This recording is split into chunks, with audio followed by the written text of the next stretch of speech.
The 2000s were a weird time for cars. It was a decade of chrome grills, questionable styling choices, and automakers throwing their ideas out the wall to see what would stick. Some cars from this era became icons. The Bugatti Veyron, the Nissan GTR, the Ford GT. But today, we're not talking about those. We're talking about the cars that nobody remembers. The ones that came and went so fast, even car guys have to dig deep to recall them. These are the forgotten cars of the 2000s. The models that deserve more attention, or in some cases, deserve to stay forgotten. If you ever wanted a Chrysler that was kind of German, but also kind of disappointing, the Crossfire was your car. This thing was Chrysler's attempt at making a stylish sports coupe. But instead of engineering something new, they just took an old Mercedes-Benz SLK, slapped a new body on it, and called it a day. Now, don't get me wrong, the Crossfire wasn't that ugly. In fact, it was one of the better looking Chryslers of the time, with its swooping fastback design and aggressive stance, but the moment you stepped inside, the illusion started to fall apart. The interior was straight out of a 1990s Mercedes, meaning it had already felt dated when it hit car dealerships.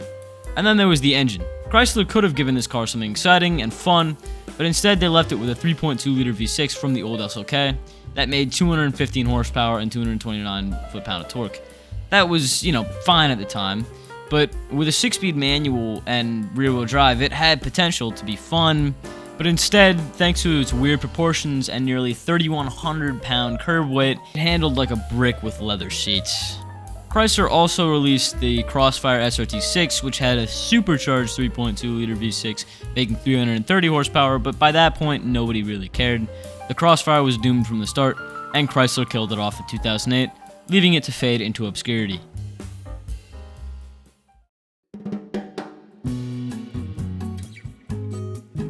Do you guys remember when Isuzu made consumer cars? No, that's because they didn't make many of them. By the 2000s, Isuzu's consumer market was on life support in the US. But before they left, they gave us one last attempt at an SUV, the Axiom. The Axiom was actually a pretty cool looking SUV for the time. It had a futuristic design, a bold grille, and a sleek profile that looked more like a lifted wagon than a traditional SUV. But the biggest problem? Nobody knew it existed. Under the hood, it had a V6 with 230 horses. Giddy up. Which was decent, but the rest of the car had felt cheap. The interior was uninspired plastic, the technology was outdated even by 2002 standards, and Isuzu's dealer network was already shrinking. So good luck getting parts or service. By 2004, Isuzu threw the towel in and discontinued the Axiom. It was a solid SUV that was doomed by bad timing and a dying brand. And today, you'll almost never see one on the road.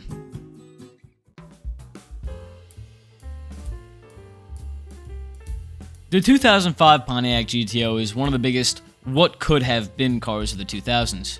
This thing had everything going for it: a big V8, rear-wheel drive, and a manual transmission. But Pontiac completely bungled the marketing, and it never came to be the legend that it should have been. The GTO was actually a rebadged Holden Murano, an Australian car with an already proven well-loved audience. Under the hood, it had a 6.0-liter LS2 V8, making 400 horsepower and 400 foot-pound of torque. That was serious power for the time. And with a 6-speed manual, this car was a total sleeper. It could do 0 to 60 in about 4.7 seconds, still fast to this day, and it was faster than a lot of the so-called supercars of the era. So why did it flop? Well, look at it.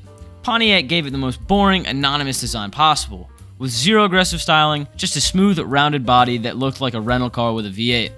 The interior was way too basic for a car of this caliber also, and at a $33,000 price tag, it was just priced a bit too high for what was basically a muscle car in disguise. Enthusiasts loved the GTO. By all means, for what it was awesome, but the general public ignored it, and Pontiac pulled the plug in 2006. Today, the GTO has gained a cult following, and if you find one on the market, you'll quickly realize that it was one of the best muscle cars Pontiac ever made. Suzuki is another one of those brands that completely disappeared from the US market. But before they left, they tried one last time to make a name for themselves, with a car that was actually really good, the Suzuki Kizashi. First off, nobody expected Suzuki to make a luxury-leaning sedan, but that's exactly what they did with the Kizashi. It had a premium design, a well-crafted interior, and a 2.4-liter four-cylinder that made a measly 185 horsepower. But the real highlight was the driving experience. The Kizashi handled better than most of its rivals, with sharp steering, sporty suspension, and an available all-wheel drive. It was Suzuki's attempt to compete with the Honda Accord and Mazda 6, and honestly, it was really good. The problem is that nobody was shopping for a luxury-ish Suzuki. People associated Suzuki with cheap econoboxes and motorcycles, not really well-built sedans. Combine that with bad marketing and poor dealership support, and the Kizashi was dead on arrival. Suzuki pulled out of the US in 2012, taking the Kizashi with it, and today you'll rarely see one on the road, but if you do, know that it's one of the most underrated sedans of its time. The 2000s were filled with cars that had potential but never got the love that they deserved. Whether it was bad marketing, bad timing, or just being too ahead of their time, these cars faded into obscurity while their competitors thrived. But this raises the question, which forgotten car of the 2000s do you think deserved a second chance?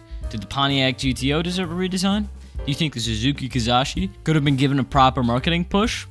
Let me know in the comments. And if you like this video, subscribe for more deep dives into weird, forgotten, and underrated cars in history.